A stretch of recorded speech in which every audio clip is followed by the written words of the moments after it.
നമസ്കാരം. കുക്രിയിലേക്ക് സ്വാഗതം.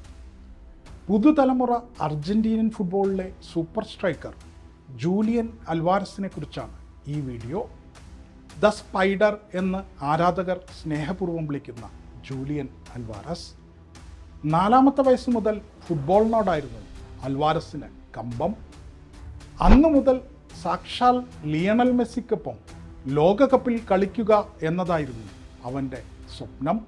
അൽവാരസിൻ്റെ ഇഷ്ടം മനസ്സിലാക്കിയ മാതാപിതാക്കൾ അവനെ ഹ്യൂഗോ റാഫേൽ വരാസ് എന്ന പ്രാദേശിക ഫുട്ബോൾ പരിശീലകൻ്റെ ഫുട്ബോൾ സ്കൂളിൽ ചേർക്കുന്നു. ഫിച്ചിറ എസ്റ്റലിറ്റ സോക്കർ സ്കൂൾ എന്ന പേരുള്ള ആ സ്കൂളിൽ വരാസ് അവനെ ഫുട്ബോൾ മാത്രമല്ല പരിശീലിപ്പിച്ചത്, എല്ലാ അർത്ഥത്തിലും അവൻ്റെ രക്ഷിതാവായി അയാൾ മാറി. തൻ്റെ അക്കാദമിയിലെ മറ്റു കുട്ടികളിൽ നിന്ന് വ്യത്യസ്തമായി അൽവാരസിൻ്റെ പ്രതിഭ ഏറെ മുകളിലാണെന്ന് തിരിച്ചറിഞ്ഞ റാഫേൽ വരാസ് അവനെ പ്രത്യേകം ശ്രദ്ധിക്കുന്നു. ഒരു നാൾ അവൻ അർജന്റീനയ്ക്ക് വേണ്ടി കളിക്കുമെന്നും ഉയരങ്ങൾ കീഴടക്കുമെന്നും അന്നേ അയാൾ മനസ്സിലാക്കിയിരുന്നു. വരാസിന് തനിക്ക് മേലുള്ള പ്രത്യേക ശ്രദ്ധ അറിയാമായിരുന്ന അൽവാരസ് ഒരിക്കലും അയാളെ നിരാശപ്പെടുത്തിയില്ല. റാഫേൽ വരാസിൻ്റെ സ്കൂളിൽ നിന്ന് 3 വർഷം ഫുട്ബോളിലെ ബാലപാഠങ്ങൾ പഠിച്ച അൽവാരസ് ഫുട്ബോളിൽ കൂടുതൽ ഉയരങ്ങൾ സ്വപ്നം കണ്ടു തുടങ്ങിയിരുന്നു.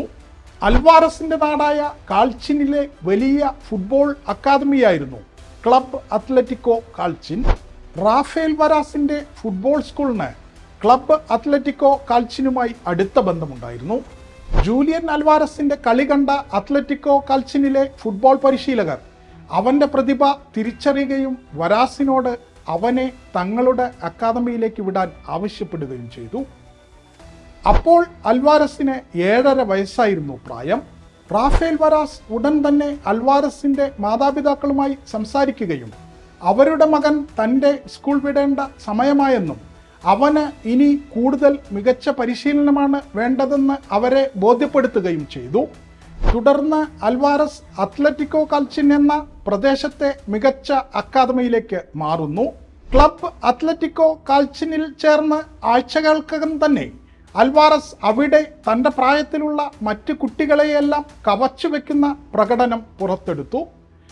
ആ അക്കാദമിയിലെ ഏറ്റവും മികച്ച ഫുട്ബോളറാണ് അൽവാരസ് എന്ന് അവിടുത്തെ പരിശീലകരെ കൊണ്ട് പറയിക്കാൻ അവന് അധിക സമയമൊന്നും വേണ്ടി വന്നില്ല. റാഫേൽ വരാസ് ആകട്ടെ തൻ്റെ ഫുട്ബോൾ സ്കൂളിൽ നിന്ന് അൽവാരസ് പോയെങ്കിലും അവന് പൂർണ്ണ പിന്തുണയുമായി കൂടെ തന്നെ ഉണ്ടായിരുന്നു. കാൾച്ചിനിലെ അക്കാദമിയുമായി അൽവാരസ് പൊരുത്തപ്പെടുന്നതുവരെ അവനൊപ്പം തന്നെ വരാസ് തുടർന്നു. മാത്രമല്ല അത്ലറ്റിക്കോ കാൾച്ചിനിലെ പരിശീലനത്തിനൊപ്പം തന്നെ വരാസ് തൻ്റേതായ ഒരു പരിശീലന സെഷൻ അൽവാരസിനായി ഒരുക്കി. അവിടെയും അൽവാരസ് തൻ്റെ ഫുട്ബോൾ ഗുരുവിനെ നിരാശപ്പെടുത്തിയില്ല. പോയിടത്തെല്ലാം മികച്ച കളിക്കാരനെന്ന് പേരെടുത്ത് അയാൾ ഗുരുവായ വരാസിന് അഭിമാനമായി. ഇന്നും വരാസും അൽവാരസും തമ്മിലുള്ള ബന്ധം ശക്തമായി തന്നെ തുടരുന്നു. തനിക്ക് 20 വയസ്സ് തികഞ്ഞപ്പോൾ അൽവാരസ് ഫുട്ബോളിലെ തൻ്റെ ആദ്യ പരിശീലകനായ വരാസിന് ഒരു വാൻ സമ്മാനമായി നൽകി. ആ സമ്മാനം വരാസിന് സമ്മാനിച്ചത് തന്നെ അതിനാടകീയമായിട്ടാണ്. അൽവാരസിൻ്റെ അച്ഛൻ ഗുസ്താവോ അൽവാരസ് ഒരു ദിവസം രാവിലെ അപ്രതീക്ഷിതമായി റാഫേൽ വരാസിനെ ഫോണിൽ വിളിക്കുന്നു. ഇന്ന് താൻ വരാസിൻ്റെ വീട്ടിലേക്ക് വരുന്നുണ്ടെന്നും മനോഹരമായ ഒന്ന് നിങ്ങളെ കാണിക്കാനുണ്ടെന്നും ഗുസ്താവോ പറയുന്നു. തുടർന്ന് കുറച്ചു സമയത്തിനകം അയാൾ അൽവാരസ് വരാസിന് സമ്മാനിച്ച വെളുത്ത വാനുമായി അയാളുടെ വീട്ടുപടിക്കലെത്തി ഹോൺ മുഴക്കുന്നു. ഇത് കേട്ട് ഓടി വരുന്ന വരാസിനെ കണ്ട് ഗുസ്താവോ കാറിൽ നിന്നിറങ്ങി ഇങ്ങനെ പറയുന്നു: ഇത് ജൂലിയൻ നിങ്ങൾക്കായി കൊടുത്തയച്ചതാണ്. ഇനി മുതൽ നിങ്ങൾക്ക് ഈ വാൻ ഒറ്റയ്ക്ക് ഡ്രൈവ് ചെയ്ത് സാധനങ്ങൾ ഡെലിവർ ചെയ്യാം. പിസ്സയും ബ്രെഡുമെല്ലാം വിറ്റായിരുന്നു റാഫേൽ വരാസ് ഉപജീവനം നടത്തിയിരുന്നത്. ഇതറിയുന്ന അൽവാരസ് അയാളുടെ ജോലി ലഘൂകരിക്കാനായാണ് വാൻ സമ്മാനമായി നൽകിയത്. സമ്മാനം ഏറ്റുവാങ്ങിയ വരാസ് അക്ഷരാർത്ഥത്തിൽ ഞെട്ടിപ്പോയിരുന്നു. അയാളുടെ കണ്ണുകൾ നിറഞ്ഞൊഴുകി. ഇന്നേ വരെ ഞാനൊന്നും ജൂലിയനോട് ആവശ്യപ്പെട്ടിട്ടില്ല. കഴിഞ്ഞ വർഷം അവൻ ഒപ്പിട്ട് നൽകിയ റിവർ പ്ലേറ്റിൻ്റെ ജേഴ്സി തന്നെ എനിക്ക് ധാരാളമായിരുന്നു, വരാസ് ഗുസ്താവയോട് പറഞ്ഞു. ആ ദിവസം മുഴുവൻ വരാസ് ശിഷ്യന്റെ സ്നേഹമോർത്ത് കരഞ്ഞു. അയൽക്കാരും സുഹൃത്തുക്കളുമൊക്കെ പുതിയ വാൻ കണ്ട് അയാളെ അഭിനന്ദിച്ചപ്പോൾ അവരോടെല്ലാം അയാൾ ഒന്നു മാത്രം പറഞ്ഞു, ജൂലിയനിൽ നിന്ന് ഞാൻ ഇത്രയൊന്നും അർഹിക്കുന്നില്ല. എനിക്കും എൻ്റെ കുടുംബത്തിനും എൻ്റെ സുഹൃത്തുക്കൾക്കുമെല്ലാം ആ മനോഹരമായ സമ്മാനത്തിലൂടെ ജൂലിയൻ ഒരുപാട് സന്തോഷം നൽകി. അതോർത്തോർത്ത് എനിക്ക് കരച്ചിലടക്കാനായിരുന്നില്ലെന്ന് റാഫേൽ വരാസ് പറയുന്നു. 10ാമത്തെ വയസ്സ് മുതൽ ജൂലിയൻ അൽവാരസിൻ്റെ അസാമാന്യ പ്രതിഭയെക്കുറിച്ച് അർജന്റീന മുഴുവൻ പാട്ടായിരുന്നു. 11ാമത്തെ വയസ്സിൽ ലോകത്തെ തന്നെ ഏറ്റവും മികച്ച ഫുട്ബോൾ ക്ലബ്ബുകളിലൊന്നായ റയൽ മാഡ്രിഡിൻ്റെ അക്കാദമി അൽവാരസിനെ തങ്ങളുടെ കൂടെ കൂട്ടാൻ ആഗ്രഹിച്ചു. സ്പെയിനിൽ നടക്കുന്ന ട്രയൽസിൽ പങ്കെടുക്കാൻ അവർ അൽവാരസിനെ ക്ഷണിച്ചു. തങ്ങളുടെ കാണികൾക്ക് മുമ്പിൽ അൽവാരസ് ഫുട്ബോൾ കളിക്കുന്നത് കാണണമെന്ന് റയൽ മാഡ്രിഡ് അധികൃതർ വാശി പിടിച്ചു. അതിനായി കൊച്ചുപയ്യനായ അൽവാരസിന് കൂട്ടായി അയാളുടെ മാതാപിതാക്കൾക്കും സ്പെയിനിലെ മാഡ്രിഡിലേക്ക് യാത്ര ചെയ്യേണ്ടി വന്നു. ട്രയൽസിൻ്റെ ആദ്യ ദിനം ഇതാദ്യമായി അൽവാരസ് റയൽ മാഡ്രിഡിൻ്റെ പ്രസിദ്ധമായ ആ വെള്ള ജേഴ്സി അണിഞ്ഞു. അന്ന് റയൽ മാഡ്രിഡിൻ്റെ പരിശീലകൻ അൽവാരസിൻ്റെ പ്രതിഭ എത്രത്തോളമാണെന്ന് ശരിക്കും അറിഞ്ഞു. റയൽ മാഡ്രിഡിൻ്റെ ജേഴ്സി ധരിച്ച് അവൻ സ്പാനിഷ് ഫുട്ബോളിലെ കുട്ടികളുടെ ഒരു ചാമ്പ്യൻഷിപ്പിൽ പങ്കെടുത്തു. ഗോൾ അടിക്കുന്നതിനും ഗോളിന് വഴിയൊരുക്കുന്നതിലും അവൻ അസാമാന്യ മിടുക്ക് കാണിച്ചു. റയൽ മാഡ്രിഡിൻ്റെ പ്രസിഡന്റ് അടക്കം അവൻ്റെ കളി കണ്ട എല്ലാവരും അന്തം വിട്ടു. ജൂലിയനാകട്ടെ മാഡ്രിഡിൽ താമസിച്ച ദിവസങ്ങളിൽ ആ അവസരം വിനിയോഗിച്ച് റയലിൻ്റെ മനോഹരമായ സ്റ്റേഡിയവും അവരുടെ പരിശീലന മൈതാനങ്ങളും ഒന്നുവിടാതെ കണ്ടു. അതിനേക്കാളുമൊക്കെ അയാൾ വിട്ടുപോകാതിരുന്ന കാര്യം തൻ്റെ ഹീറോസായ ഗോൺസാലോ ഹിഗ്ഗോയിനെയും ഏഞ്ചൽ ഡി മരിയയെയും കാണുകയും പരിചയപ്പെടുകയും എന്നതായിരുന്നു. റയൽ മാഡ്രിഡിൻ്റെ ഇതിഹാസ താരമായ സെർജിയോ റാമോസിനെയും അക്കൂട്ടത്തിൽ അൽവാരസ് കാണുകയും പരിചയപ്പെടുകയും ചെയ്തു. എന്നാൽ മാഡ്രിഡിലേക്കുള്ള ആ യാത്ര മറ്റൊരു തരത്തിൽ അൽവാരസിനെയും കുടുംബത്തെയും നിരാശപ്പെടുത്തി. കാരണം റയൽ മാഡ്രിഡിന് അൽവാരസുമായി കരാർ ഒപ്പിടുന്നതിന് ചില സാങ്കേതിക തടസ്സങ്ങളുണ്ടായിരുന്നു. 13 വയസ്സിന് താഴെയുള്ളവരുടെ ട്രാൻസ്ഫർ നിയമങ്ങളായിരുന്നു തടസ്സം. അതോടെ റയൽ മാഡ്രിഡിന് അൽവാരസിനെ നിരസിക്കേണ്ടി വന്നു. തുടർന്ന് അൽവാരസും കുടുംബവും അർജന്റീനയിലേക്ക് മടങ്ങിപ്പോന്നു. മാഡ്രിഡിൽ നിന്ന് മടങ്ങി വന്നതിന് ശേഷം അർജന്റീനിയൻ ക്ലബ്ബായ ബൊക്ക ജൂനിയേഴ്സ് അൽവാരസിനെ ടീമിൽ ഉൾപ്പെടുത്താൻ ആഗ്രഹിച്ചെങ്കിലും അയാളുടെ മാതാപിതാക്കൾ അതിന് സമ്മതിച്ചില്ല. മകൻ കാൽച്ചിൻ ക്ലബിൽ തന്നെ തുടരുമെന്ന് അവർ വ്യക്തമാക്കി. ലോവർ ഡിവിഷൻ ഫുട്ബോളിൽ തുടർന്നും കളിച്ച അൽവാരസ് ഗംഭീര പ്രകടനങ്ങളുമായി മുന്നേറി. കാൽച്ചിനിലുള്ളപ്പോൾ തന്നെ മറ്റ് അക്കാദമികളിലേക്ക് പോകുന്നത് അൽവാരസ് പരീക്ഷിച്ചെങ്കിലും മാതാപിതാക്കളെയും സഹോദരങ്ങളെയും വിട്ടുനിൽക്കുന്നതിലെ ബുദ്ധിമുട്ട് കാരണം അയാൾ എല്ലായിടത്തു നിന്നും തിരിച്ചു വന്നു. അതിലൊന്ന് അർജന്റീനോ ജൂനിയേഴ്സ് ആയിരുന്നു. ഇതിഹാസ താരം ഡീഗോ മറഡോണയും നിലവിലെ അർജന്റീനിയൻ സൂപ്പർ താരം അലക്സിസ് മക് അലിസ്റ്ററുമെല്ലാം വളർന്നു വന്നത് അർജന്റീനോ ജൂനിയേഴ്സിലൂടെയായിരുന്നു. അൽവാരസ് 15 വയസ്സ് വരെ ക്ലബ് അത്ലറ്റിക്കോ കാൽച്ചിനിൽ തന്നെ തുടർന്നു. കുറെ കൂടെ വലുതായതോടെ തൻ്റെ ഗൃഹാതുരത്വവും കുടുംബാംഗങ്ങളെ വിട്ടുനിൽക്കാനുള്ള പ്രയാസവും പതുക്കെ പതുക്കെ മറികടന്ന അൽവാരസ് കാൽച്ചിൻ ക്ലബ്ബ് വിടാനുള്ള സമയമായെന്ന് സ്വയം തീരുമാനിക്കുകയും അക്കാര്യം മാതാപിതാക്കളെ അറിയിക്കുകയും ചെയ്യുന്നു.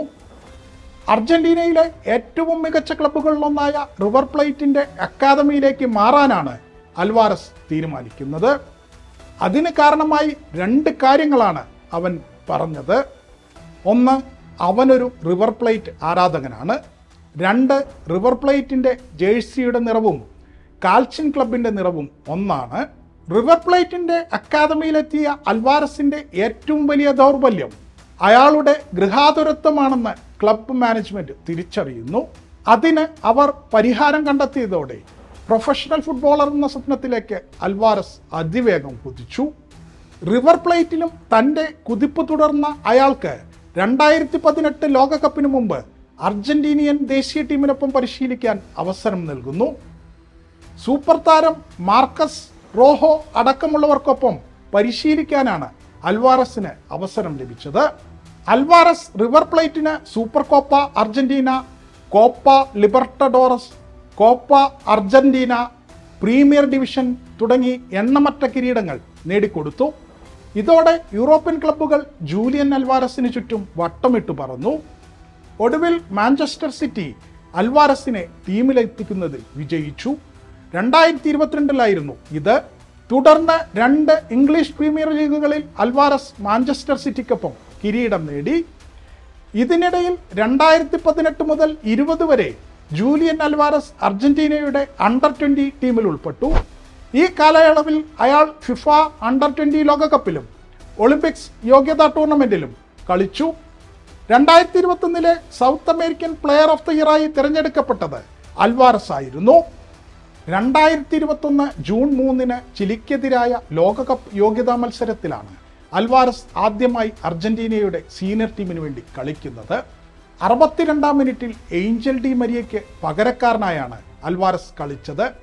പിന്നീട് ആ മാസം തന്നെ നടന്ന കോപ്പ അമേരിക്കയിൽ ഒരു മത്സരത്തിൽ മാത്രമാണ് അൽവാരസിന് അർജന്റീനയ്ക്ക് വേണ്ടി കളിക്കാനായത്. ടൂർണമെന്റിന്റെ ഫൈനലിൽ ബ്രസീലിനെ തോൽപ്പിച്ച് അർജന്റീന ചാമ്പ്യന്മാരായി. 2022 മാർച്ചിൽ ഇക്വഡോറിനെതിരായ മത്സരത്തിൽ അൽവാരസ് തൻ്റെ ആദ്യ അന്താരാഷ്ട്ര ഗോൾ നേടി. ആ വർഷം നവംബറിൽ നടന്ന ലോകകപ്പിനുള്ള അർജന്റീന ടീമിൽ ഉൾപ്പെട്ട അൽവാരസ് ടൂർണമെന്റിൽ കസറി. 4 ഗോളാണ് അൽവാരസ് ലോകകപ്പിൽ നേടിയത്. അതിൽ സെമി ഫൈനലിൽ ക്രൊയേഷ്യക്കെതിരെ നേടിയ 2 ഗോളും ഉൾപ്പെടും. ഇതോടെ സാക്ഷാൽ പെലെയ്ക്ക് ശേഷം ലോകകപ്പ് സെമി ഫൈനലിൽ 2 ഗോൾ നേടുന്ന ഏറ്റവും പ്രായം കുറഞ്ഞ താരമായി മാറി അൽവാരസ്. 1958 ലോകകപ്പിന്റെ സെമി ഫൈനലിലായിരുന്നു പെലെ 2 ഗോൾ നേടിയത്. ലോകകപ്പ് ഫൈനലിൽ ഫ്രാൻസിനെ തോൽപ്പിച്ച് അർജന്റീന ചാമ്പ്യന്മാരായപ്പോഴും അൽവാരസ് മിന്നിത്തിളങ്ങി.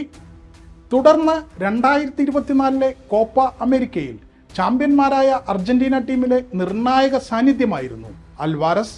2022 ലോകകപ്പ് മുതൽ അർജന്റീന ടീമിൽ ലിയണൽ മെസ്സി ജൂലിയൻ അൽവാരസ് കൂട്ടുകെട്ട് തകർപ്പൻ കളിയാണ് കാഴ്ചവെക്കുന്നത്. 24 വയസ്സിനിടെ അന്താരാഷ്ട്ര ഫുട്ബോളിൽ അൽവാരസ് കൈവരിച്ച നേട്ടങ്ങൾ ആരെയും കൊതിപ്പിക്കുന്നതാണ്. അർജന്റീനയ്ക്കൊപ്പം ലോകകപ്പും 2 കോപ്പ അമേരിക്ക കിരീടങ്ങളും അയാൾ നേടി. ഫുട്ബോളിന്റെ ചരിത്രത്തിൽ ഒരൊറ്റ സീസണിൽ ലോകകപ്പ് നേടുന്നതിനൊപ്പം ക്ലബ് ഫുട്ബോളിലെ അപൂർവ ട്രിപ്പിൾ നേട്ടമായ Premier League, FA Cup, UEFA Champions League എന്നീ കിരീടങ്ങളും നേടുന്ന ഒരേയൊരു താരമാണ് Julian Alvarez. 2024 August 12 Julian Alvarez Spanish ക്ലബ്ബായ അത്ലറ്റിക്കോ മാഡ്രിഡുമായി 6 വർഷത്തെ കരാർ ഒപ്പിട്ടതായുള്ള വിവരം പുറത്തു വന്നു. 81.5 മില്യൺ യൂറോയാണ് അൽവാരസിന്റെ പ്രതിഫലമെന്ന് BBC റിപ്പോർട്ട് ചെയ്തു. മുൻനിരയിൽ എവിടെയും കളിക്കാൻ അസാമാന്യ വൈഭവമുള്ള സ്ട്രൈക്കറാണ് ജൂലിയൻ അൽവാരസ്. അതിവേഗതയും പന്തിനുമേലുള്ള മനോഹരമായ നിയന്ത്രണവും വലതുകാൽ കൊണ്ടുള്ള പ്രഹരശേഷിയും സ്ട്രൈക്കർ എന്ന നിലയിൽ അൽവാരസിനെ വേറിട്ടു നിർത്തുന്നു. 1 ടച്ച് ഗെയിം കളിക്കാനുള്ള ബിരുദും പാസിലെ കൃത്യതയും നേരിയ വിടവിലൂടെ നുഴഞ്ഞുകയറാനുള്ള അസാധാരണ കഴിവുമെല്ലാം അൽവാരസിനെ അത്യന്തം അപകടകാരിയായ സ്ട്രൈക്കറാക്കുന്നു. 2023-24 സീസണിൽ മാഞ്ചസ്റ്റർ സിറ്റിയുടെ പരിശീലകൻ പെപ് ഗാർഡിയോള അൽവാരസിനെ അറ്റാക്കിംഗ് മിഡ്ഫീൽഡറായി ഉപയോഗിച്ചിരുന്നു. കെവിൻ ഡെബ്രൂയ്നയുടെ അഭാവത്തിലായിരുന്നു ഇത്. അതിവേഗം ഓടാനും പാസ് ചെയ്യാനും പന്ത് നിയന്ത്രണത്തിലാക്കാനുമുള്ള കഴിവ് ആ റോളിലും വിജയിക്കാൻ അൽവാരസിനെ പ്രാപ്തനാക്കി. സാഹചര്യങ്ങൾക്കനുസരിച്ച് സ്വന്തം കളി മാറ്റിയെടുക്കാനുള്ള അയാളുടെ കഴിവിനെ ഫുട്ബോൾ പണ്ഡിതന്മാർ വാഴ്ത്തുന്നു. എന്തായാലും ഒരു കാര്യം ഉറപ്പാണ്, അടുത്ത കുറേയേറെ വർഷങ്ങൾ ലോക ഫുട്ബോൾ ജൂലിയൻ അൽവാരസ് എന്ന അർജന്റീനക്കാരന് ചുറ്റും കറങ്ങും.